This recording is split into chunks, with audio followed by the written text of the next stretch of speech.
चलो बच्चों, let's see the question. इसमें दिया है let A vector and B vector be two vector such that mod of A plus B का square बराबर मॉड ऑफ ए का square plus two B vector का square, A vector into B vector बराबर 3 और A vector B vector का square बराबर 75। Then vector का A square is equal to कितना हो जाएगा, ये हमें बताना है। ठीक है बच्चों, तो हमें क्या पता है बच्चों, हमें क्या दिया है, यहाँ पे हमें गिवन दिया है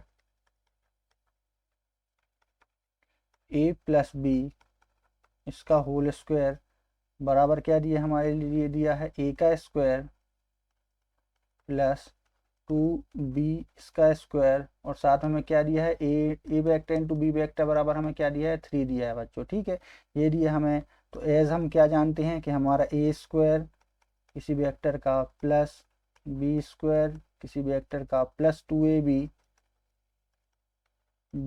बराबर कितना होता है, ये होता है ए स्क्वायर, ये हमारा ए स्क्वायर प्लस 2b स्क्वायर, ये हो जाएगा मेरा। इसका अपन ने पूरा वो लगा दिया, सॉल्व कर दिया इसको। ठीक है, तो मेरा ये क्या हो जाएगा, बी वेक्टर का स्क्वायर बराबर मिल जाएगा मुझे 2ab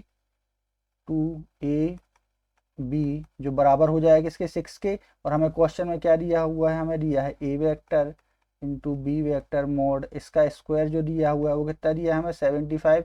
ये दिया हमें 75, तो वैल्यू बतानी है हमें इसकी। ठीक है, तो ये देखो बच्चों, हमारे लिए क्या पता है, हम इसको तोड़ लेंगे। क्या करें, इसको ए का स्क्वायर वेक्टर, ठीक है, और बी वेक्टर का मोड का स्क्वायर माइनस क्या हो जाएगा मेरा, ए इंटू बी वेक्टर इसका स्क्वायर बराबर 75 हो जाएगा मेरा। ये इसको अपन ने फैला के मतलब फॉर्मूला लगा के लिख दिया, तो ये मेरा क्या हो जाएगा, ये हो जाएगा 6 ए वेक्टर का स्क्वायर -9 बराबर 75। ठीक है, तो हम ए का स्क्वायर बताना है, तो हमारा कितना हो जाएगा बच्चों, ये हमारा ए का स्क्वायर हो जाएगा कितना, 14 हो जाएगा। 9 माइनस हो गई 14 हाँ 14 हो जाएगा, 14 हो जाएगा। ठीक है बच्चों, तो इसका आंसर क्या हो जाएगा बच्चों मेरा, कितना हो जाएगा, 14 हो जाएगा। ठीक है बच्चों, थैंक यू।